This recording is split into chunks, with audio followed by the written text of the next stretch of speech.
My name is Marina, and I'm going to be a presenter today.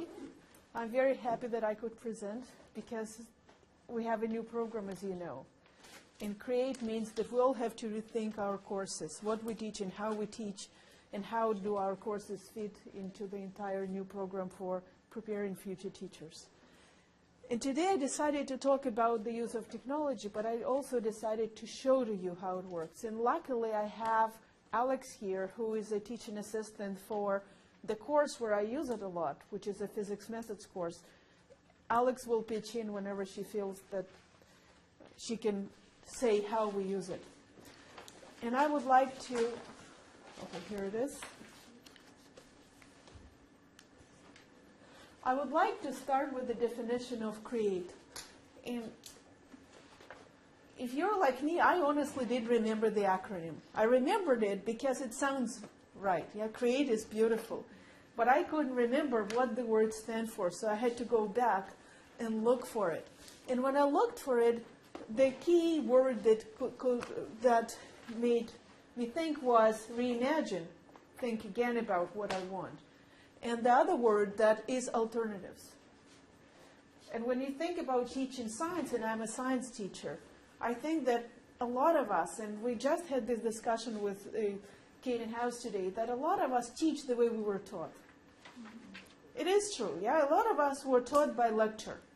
But if, to be honest, how many of you have been taught by lecture in your high school or university?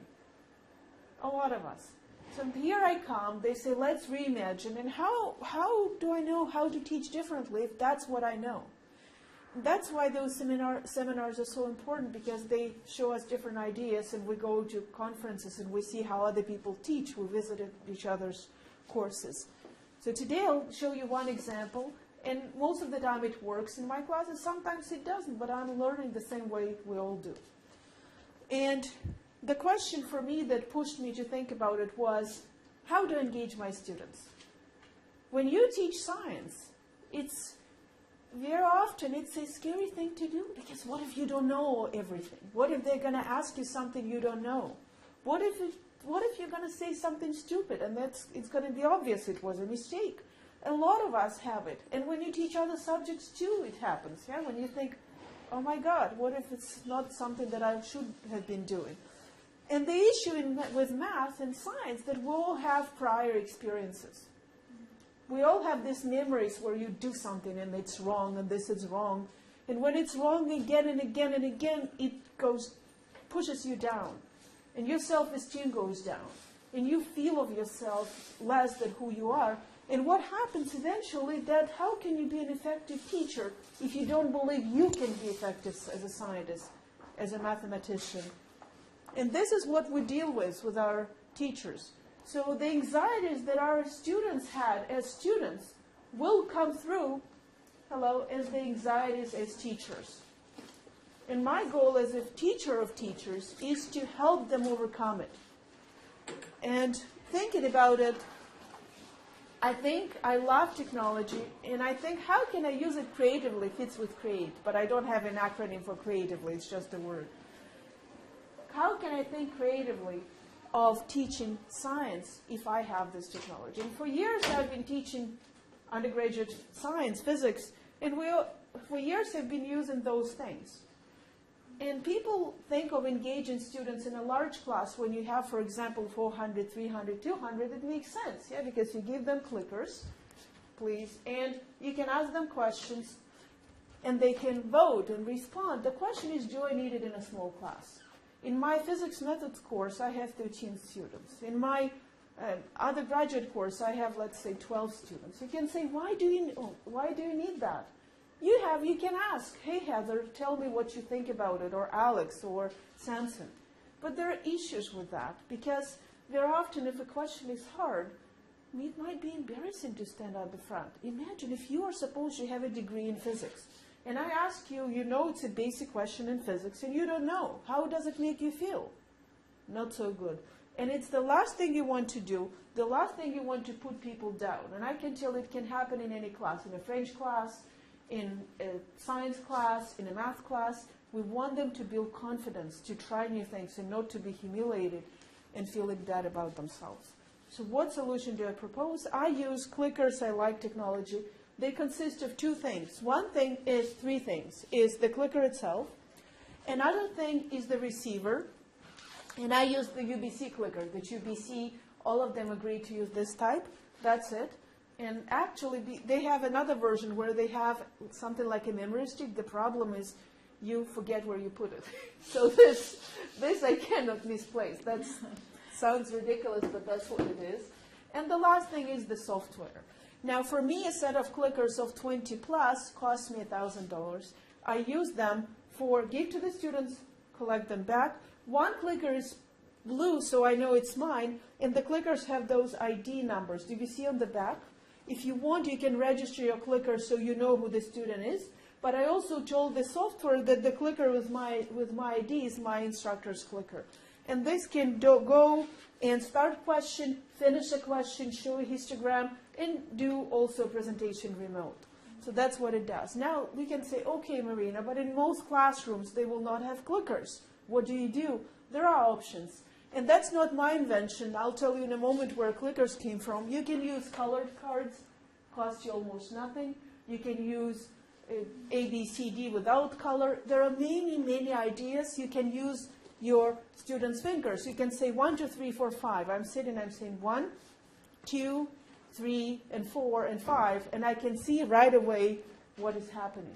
The difference between using clickers and those things, that my clickers will record what happened.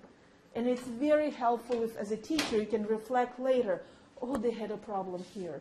But that's the only difference that I see, and I can do research with it easier. But if you do it for teaching, those cards are going to be as effective, in my view, as clickers. And it's not just my view. I have a paper by Mazur and Lasry about it. Clickers or flashcards, they didn't find the difference in learning, but it does make a difference for a teacher. Now, let me ask you where you are in terms of clickers. And here's how it works. You have to click on at the bottom. As a teacher, I will, oh, do you see this small thing on the top where it's written display? I just realized that this computer resizes, so I'm going to do it this way. I'm going to move it. Excuse me. Okay. Can you see it now better? So do you see there is a start, there is an end, and I'm going to do start. And you're going to click. And I know that 1 people is not sleeping, 4 people, 5. At least I know you're awake. Oh, sorry. I didn't see that. Okay, so you can see how easy it is. The learning curve for a student is 0. For a teacher, I would say it's 1, because you have to learn a little bit of a software, but it's nothing. After all the people had responded, I would click stop, and I will click this. And I have a fabulous background of where you are. And it's important for me because as a teacher of science, of English, of math, or whatever you want, knowing prior knowledge is super important. If you have good questions that you know where your students are, you might alter your lesson. You think, oh my God, I thought they know this, but they all couldn't answer the question. And I would not ask questions with clickers, do you know that? I would rather ask questions that will indicate if they know. Because to ask somebody, do you understand? It's the most useless question you have ever heard. Do you understand this? How would I know if I do? Now, I would love to take credit for the whole thing, but I wasn't the person who invented this system. I would say Socrates did.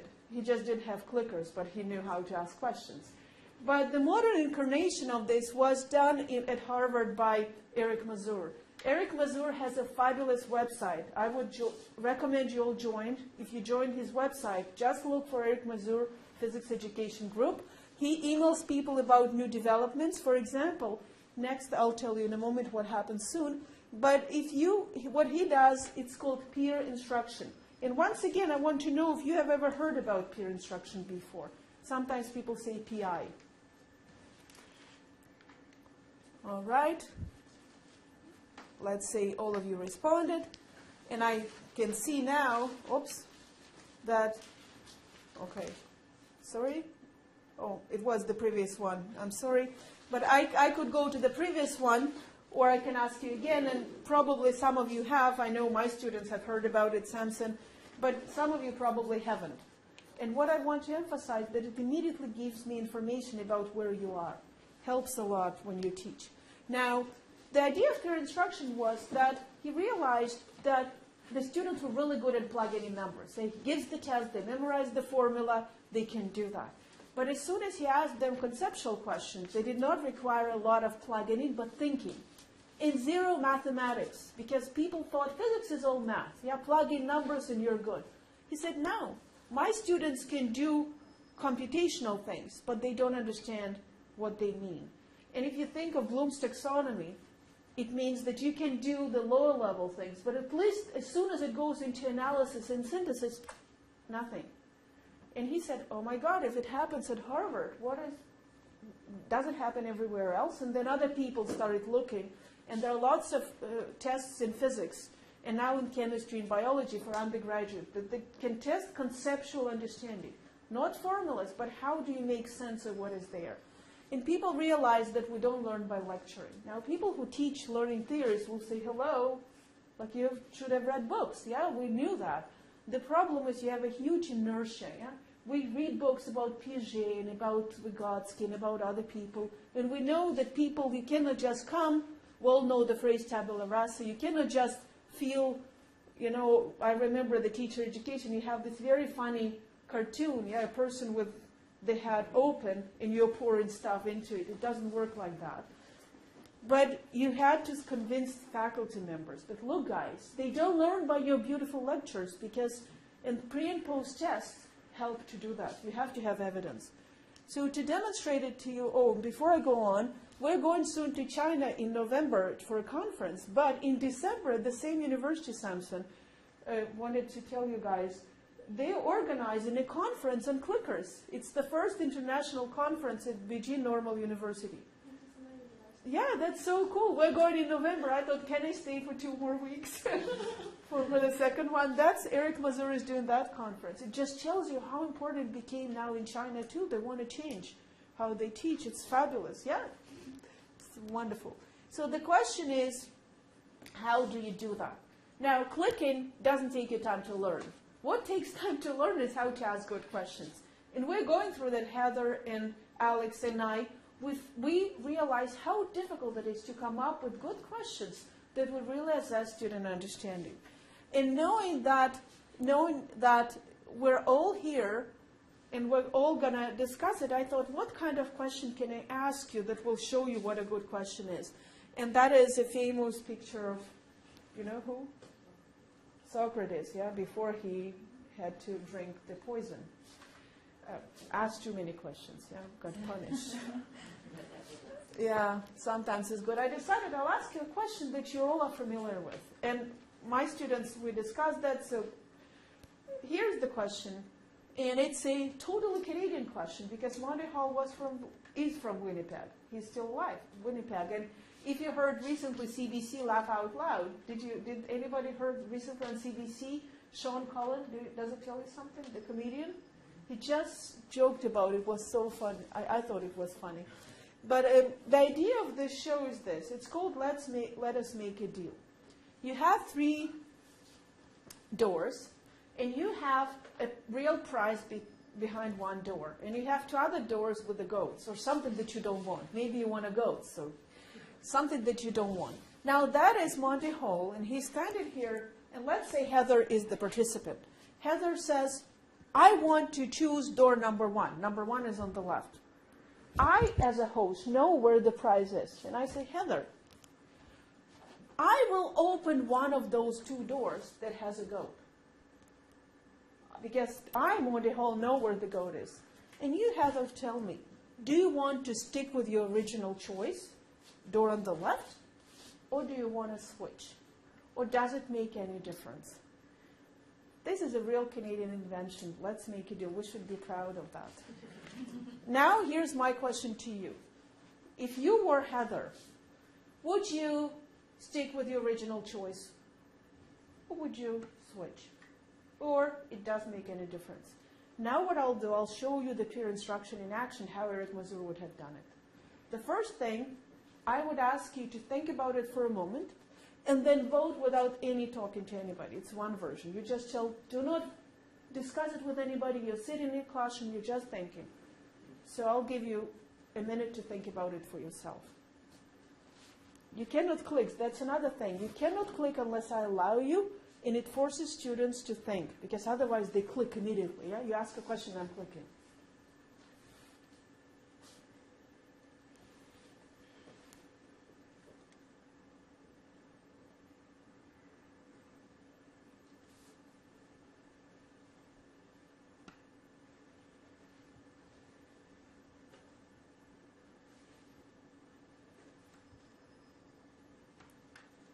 All right, now I'll open it for clicking.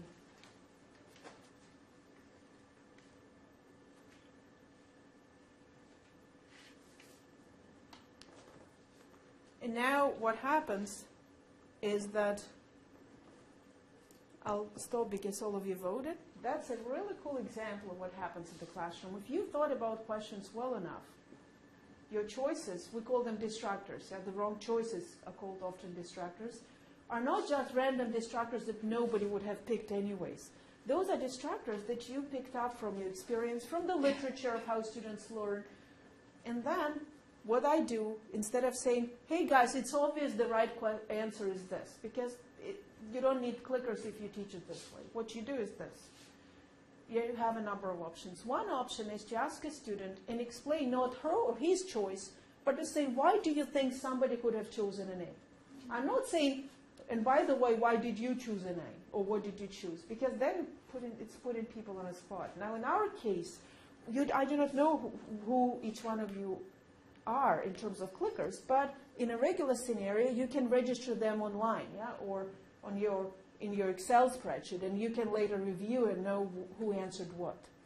Now I will say, all right, guys, let's say we discussed why would somebody choose an A, B, or C. What I will ask you now is to turn around. We're doing it peer instruction. Turn around and convince or discuss it with your neighbor. If your neighbor has a different answer, please discuss it and try to convince each other to come up with a solution that would make sense to you. All right? So I will give you a minute to turn around and discuss it.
All right.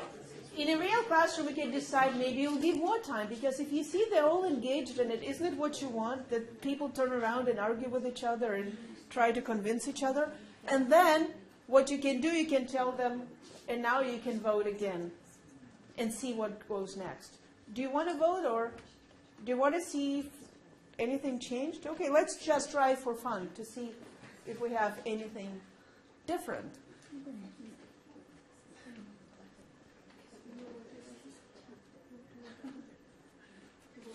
All right. 2 people don't want to vote, but that's okay. Okay, we're still pretty much confused, and the majority think it doesn't matter. That's all right, but it means it's a hard question. It's not an easy question. Now, do you want to know or not? Heather doesn't believe me. Oh, that's. Do you want to know how to think about it, or it doesn't matter for you? You want it? Okay. If you want to know one thing, I would recommend you. Yeah. So in the "it doesn't matter" means that, is this the question of I don't care? Or Oh, do what you it mean meant is... it has no effect? No, I didn't mean I don't care, because Okay. you always care about math and science. How can you ask me that? Of course. Or silly Like, me, it's I'm doing exactly. person. But so No, the it question means means that the choice switching is or in- not switching or sticking, it means the same Irrelevant. probability. Okay. That's what we meant, sorry. Okay. But actually, what Anne asked me, it's very important. When you come up with a question, you think it's perfect, and then when somebody else reads it, oh, what do you mean? That's why when we work in our database, we read it 3 times, actually. Lots of different people, and we always try a person outside of your field. Because if you only speak to people who are immersed in your field, you speak the same language. So this question, first, what I would recommend you go on YouTube. It has a fabulous, with the right accent, very funny British, I think, accent explanation. But I'll just give you one hint. The right answer here is that you have to switch. And I'll tell you why. But I'll tell you my view, and you have to think about it more, because I couldn't believe it. Just bothered me a lot, this question. Because what are your chances to choose the right door, the door with the prize right away? It's 1 out of 3. Yeah? 1/3 is to choose the right door. Now, if you're not cheating, it's exactly 1/3. And if you stick with it, it's still 1/3. Now, what are your chances to choose the door with the goat at the beginning? 2/3. No, because you have 1 regular door, 1 prize, 2 goats, yeah? 2 goats, yeah? So the chance of choosing a goat is 2 out of 3. Does it make sense?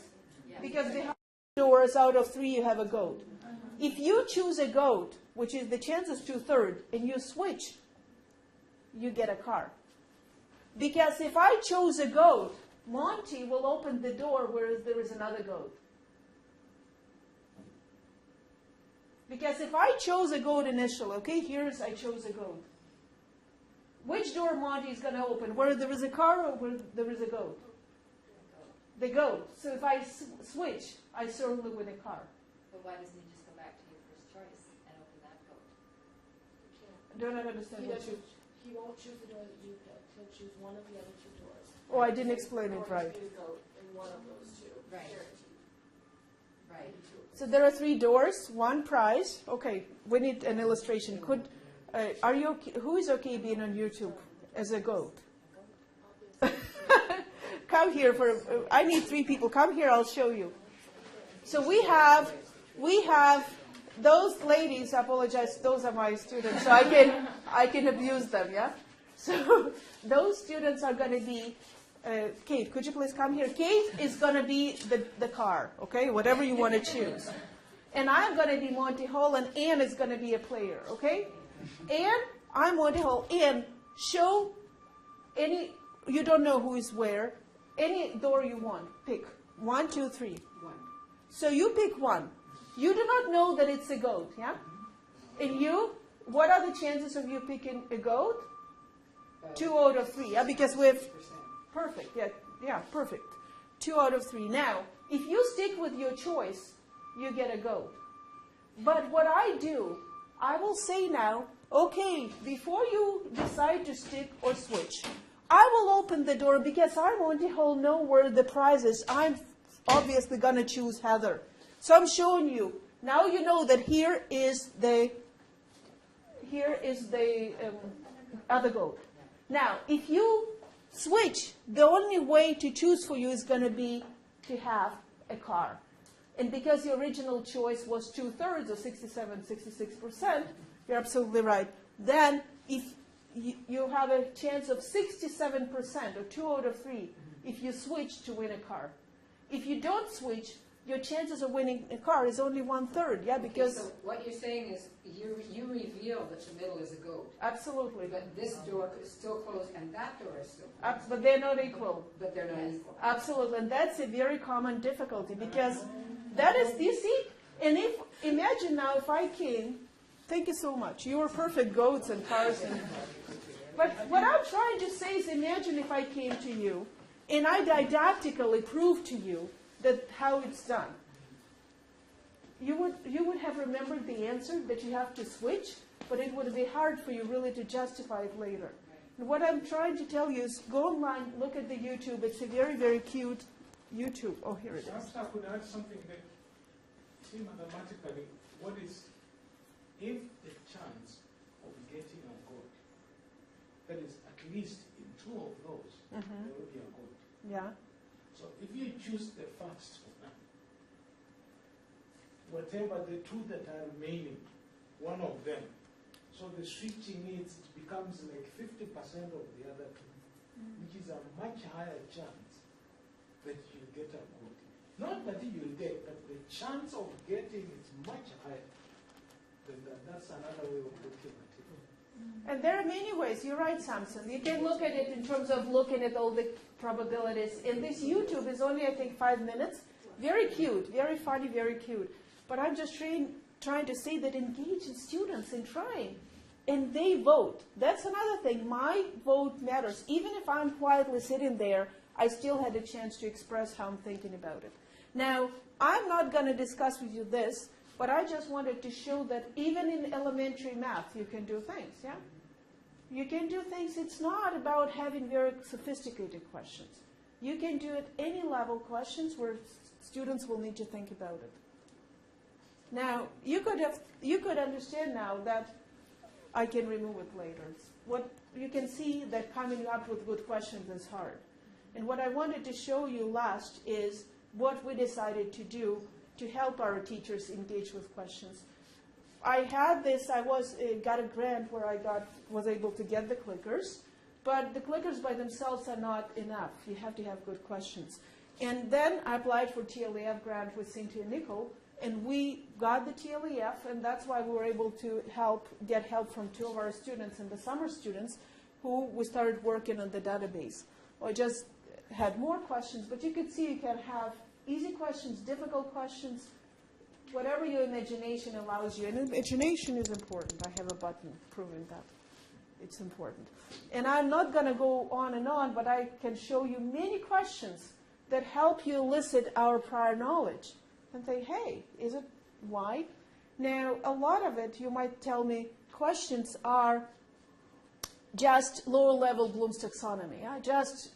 But it's not always the case. And for example, if you look at this question, I'm not going to ask you to vote, but a lot of people will tell you, students, that the tilt is what makes it summer and winter.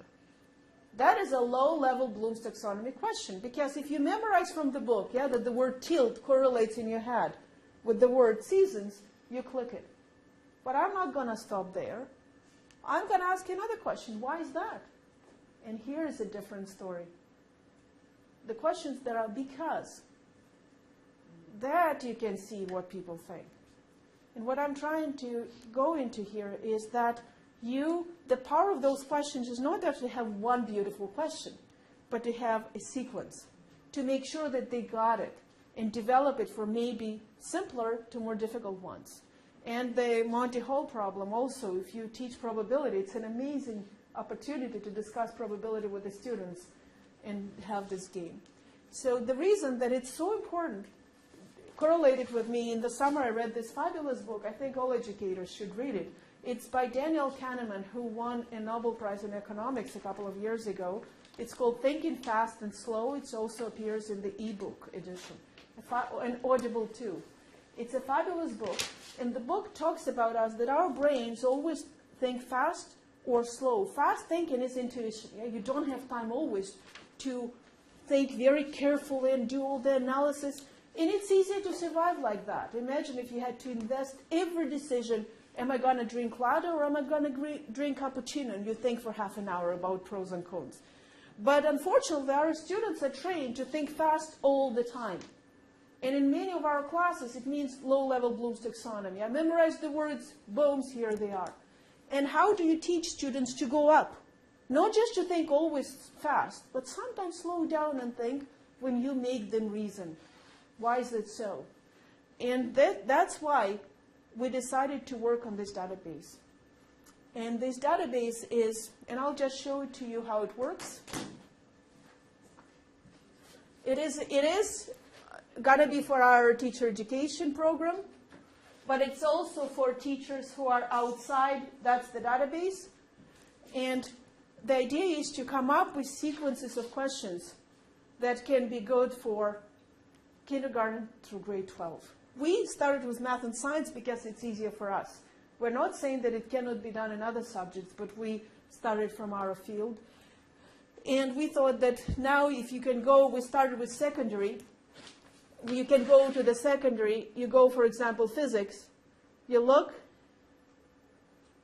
you can see I like this problem with Monty Hall. You look here, and then you can go into whatever field you want. All of it is based on BC curriculum. Yeah, we looked at the Ministries of Education curriculum, and then you go here and download a question.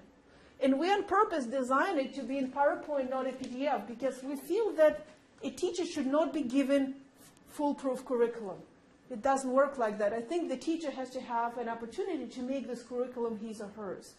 So all those questions that we're working on now are questions that are going in sequence. You can see, I'll just show you. You go in sequence from easier questions to, we believe, harder questions. But one of the things we decided to do, to put justification of why the solution is the right one, and we're working now and putting justification of why the wrong ones are wrong. Because usually when you solve a question in math or science, they give you the right answer. But why is the wrong one wrong? Have you ever wondered? And the same in languages, the same in any field. Why this is right and this is wrong? We feel that thinking of the wrong answer is as important as thinking of the right answer. So that's our project. We're working on it right now.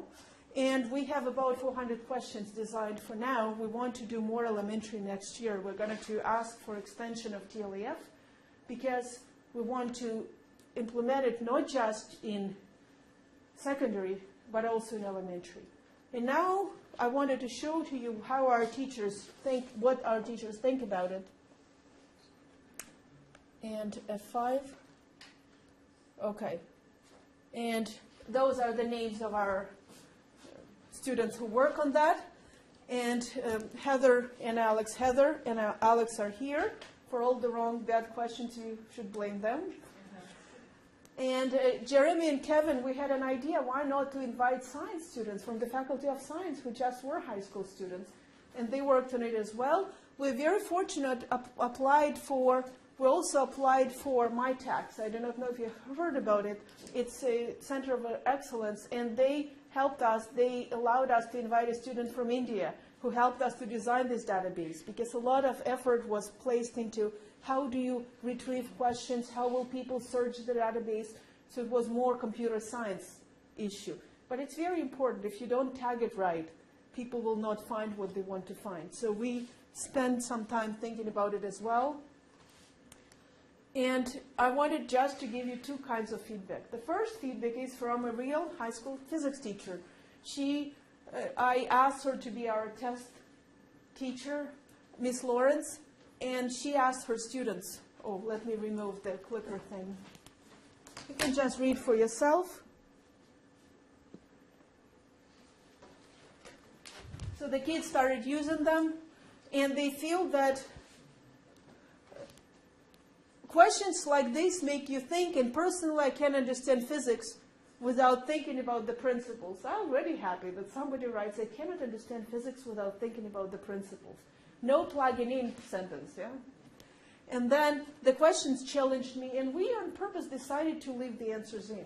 Why not to tell people, like, what's the big deal if the students, they will find the answers to any question on Google anyways, yeah? So we just decided to have it. But also I use a lot of these questions with our future teachers. And Alex will tell you that every class we have questions, and those are our own teachers' feedback, and they allowed me to use it. I feel, do you want me to read it, or are you big enough? Yeah?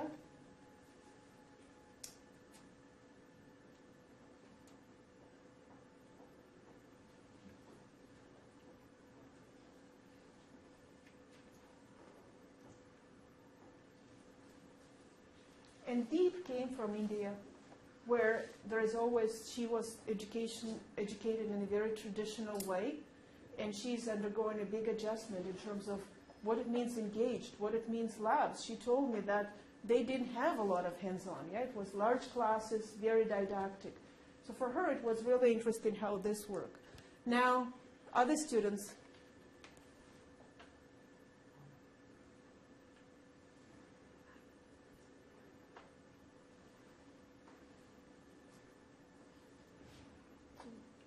We use, I would say, it depends how many questions, but sometimes one question we can debate and discuss it for a long time. Now, I have to tell you the truth. One of the students, Benson, told me, and Alex is laughing because it's the truth. He said, after your classes, I feel I have to come home, tear up my degree. It's not worth anything. I have so many, and we discussed that as a beginning teacher, you realize how many holes in your knowledge there are, but realization, you want to learn. I remember myself, and I still have a lot of holes today, so it's not that we're perfect now.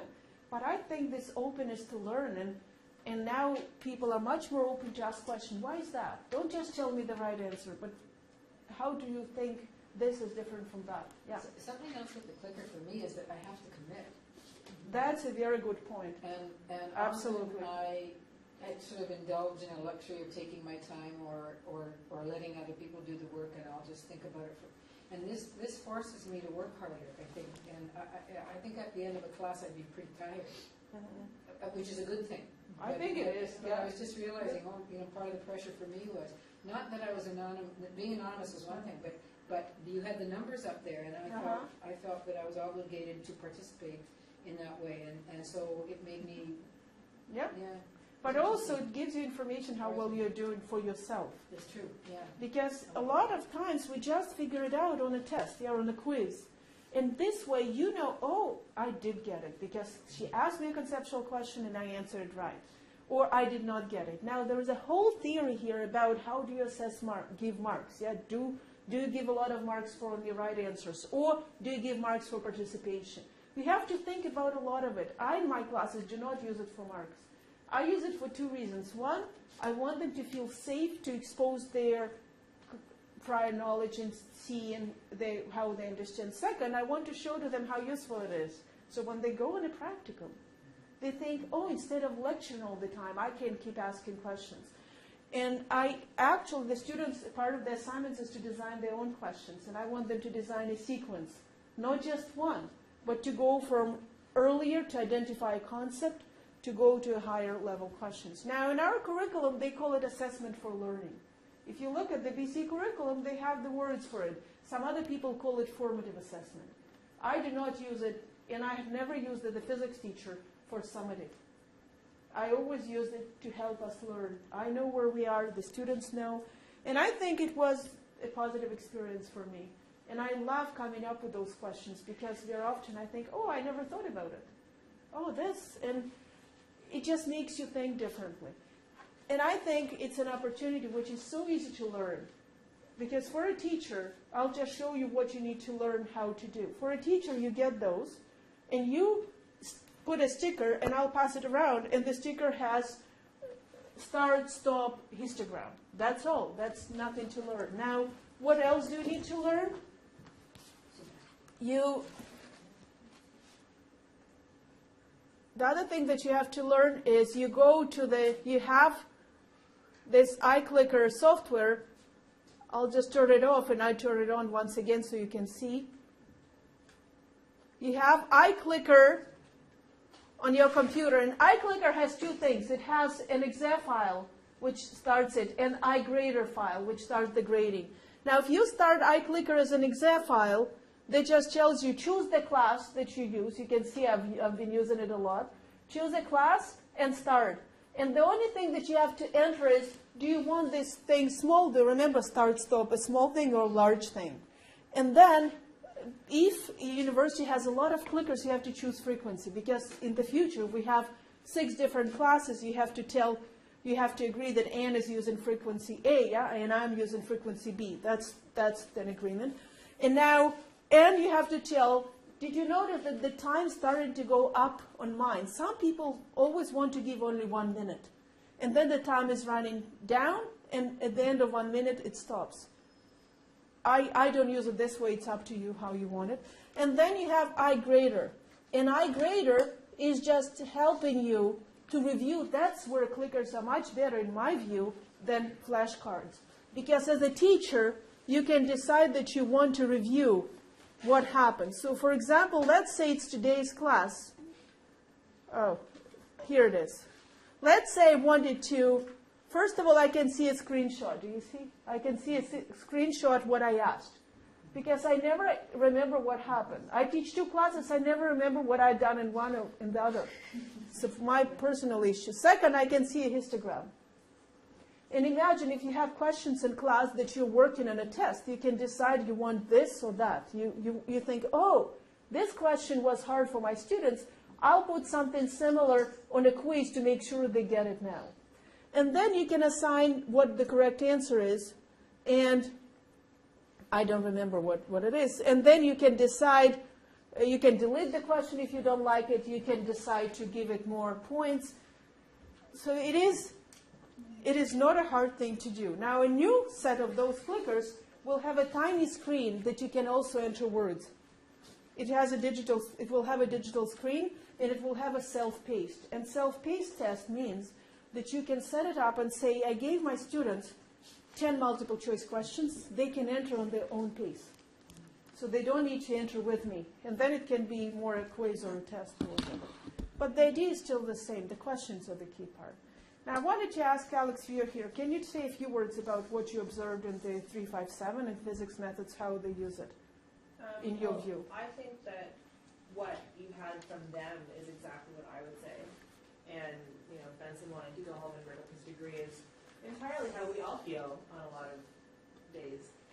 And it gives us an opportunity to talk about why we, with our physics degrees, still have issues answering these questions. And if we have issues answering them, students are going to have issues answering them. And if we can explain it to each other and kind of address what our issues are and what we believe to be correct is not actually correct, it helps create this backdrop on which to, figure out how to help students more when you're in the classroom. Because if, your peers are struggling, students are going to struggle, and these are probably issues that we had when we were the age of your students. Yeah, Heather, please. I also think, how you were saying that you feel tired at the end of the class as a student. I think that's kind of important, and if you hear Eric Hunter speak, he talks about how it fundamentally changes how we engage in classrooms. And I've had university classes that use clickers, and it's exhausting, but it's also really nice to know that you can go to a class and actively engage in your education as opposed to just passively absorbing information, which we know is not good for students learning. So what's the point in sitting in a 1-hour lecture or a class, if you're in K-12, and just passively absorbing that information, and then going home and having to synthesize it by yourself?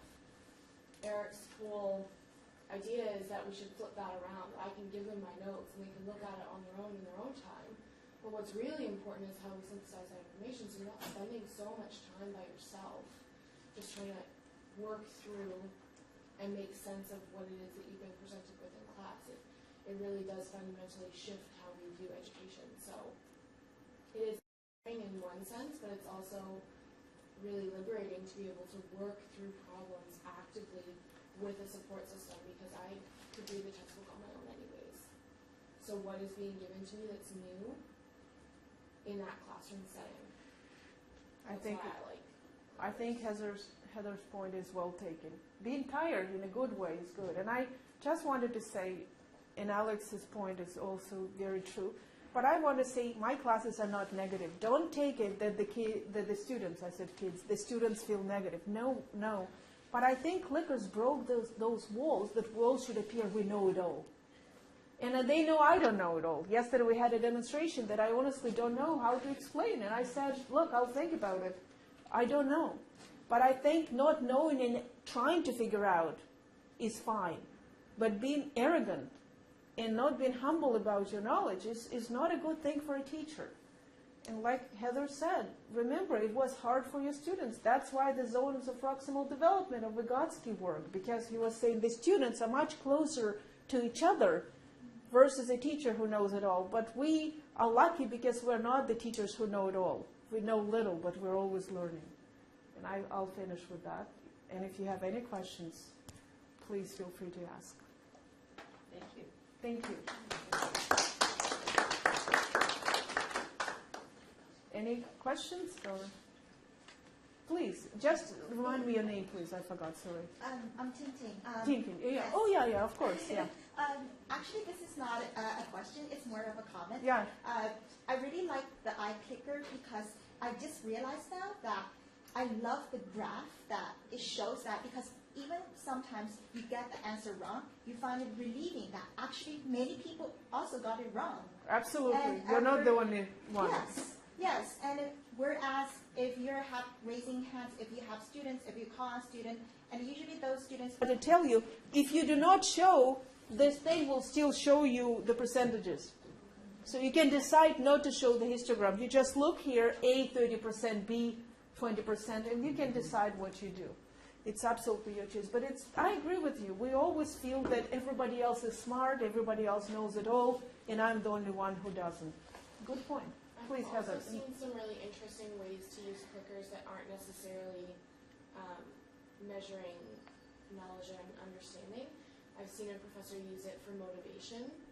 So the clicker's always on, and you buzz in, essentially, when you've checked out. When you've reached your max of being able to absorb new information and actively process it in that class. And at that point, they stop the lecture, they do a clicker question to measure knowledge at that point, or they take a 30-second break to refresh the class, to say we'll come back in 30 seconds or a minute and we'll start again. So I agree. you can use it for more than just questions. Which is If you have a number of classes a day and you woke up early to get here from Surrey or somewhere else, it is tiring, for teacher candidates as well. I agree. It's a very good point. Please, I forgot your name. Remind me, please, your name? Bridget. Bridget. I enjoyed the lesson. Thank you. And I see the use of The reason for that, I think I did want to focus on this particular system. I just needed an example. Because in the future, people will use cell phones and smartphones. I've seen already, and I know, for example, in Africa, we've seen even in a refugee camp, we've seen that people who don't have shelter have a cell phone, smartphone or cell phone. So in the future, it's going to be cell phones, not clickers.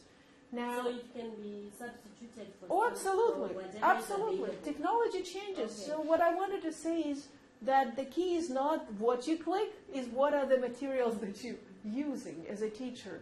Are those good questions?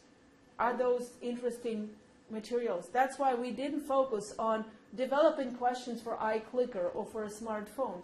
That will change. Now, for UBC, for example, for large universities in Canada, they all require first-year students. All faculties of science required to buy clickers. Sometimes this type of clicker, sometimes another. UBC, 4 years ago, switched to those clickers. So what they've done, every first-year science students who attends UBC, when they buy their package, it includes a clicker. For example, another university, U of T, I think, they use another type of clicker, but the idea is the same. But I think the future, it's now they're developing it at the University of Waterloo, is smartphones. That's what's going to happen. My concern is that this one you cannot do text messaging with. This is only used for clicking.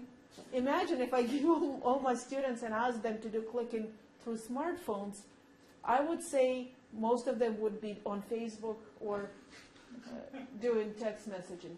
So sometimes a thing that does exactly what you want and nothing else may be a good thing. But people are working on that. The other one is once you know the technology, you become creative for discussion. And that's good learning. And I think that's why I tell my students, there are lots of journals that are written for teachers. When we think of journals, we think immediately research journals. But there are a lot of journals. For example, the physics teacher is exactly written for teachers. They discuss, my students in this class have those difficulties. And that's how I address them. It gives you ideas. And for new teachers, it's important because you don't have that much experience. Yeah, you haven't been teaching for 20 years to know where the students need more help. So that's why I think for teachers, it's important to be members of email lists. We have physics teachers list, we have National Science Teachers Association list, we have BC Science Teachers Association. You have to be active in the community to see what are the issues that the community is discussing. And if you don't know, email. I'm going to go back and email this question about this experiment and say, hey guys, do you know what it is? Because that's how you learn. You talk to other people. Good point, Samson. Thank you.